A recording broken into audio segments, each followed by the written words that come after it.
চট্টগ্রামে আইনজীবী সাইফুল ইসলাম আলিফ হত্যাকারীকে ২৪ ঘন্টার মধ্যে গ্রেফতারের আলটিমেটাম দিয়েছে ইনকিলাব মঞ্চ। অন্যথায় সচিবালয়ে ঘেরাও করা হবে বলে হুঁশিয়ারি দেয় সংগঠনটি। মঙ্গলবার রাত ৯টার দিকে ঢাকা বিশ্ববিদ্যালয়ে মশাল মিছিল বের করে ইনকিলাব মঞ্চের মুখপাত্র শরীফ ওসমান বিন হাদি এ ঘোষণা দেন। এদিন মশাল মিছিলে যোগ দেয় ইসলামী ছাত্র আন্দোলন, স্বাধীন বাংলাদেশ ছাত্র সংসদ, ছাত্র অধিকার পরিষদ সহ বেশ কয়েকটি সংগঠনের নেতাকর্মীরা। মশাল মিছিলটি সন্ত্রাস বিরোধী রাজু ভাস্কর্য থেকে শুরু হয়ে ক্যাম্পাসের বিভিন্ন সড়ক প্রদক্ষিণ করে শাহবাগ ঘুরে পুনরায় রাজু ভাস্কর্য অবস্থান নেয়।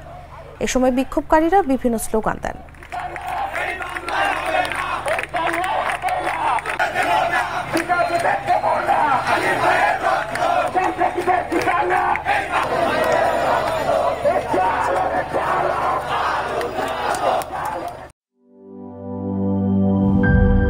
পুচকি পুচকি মশা কামড়ায় করবো আমার ৪টি ৪টি গোল।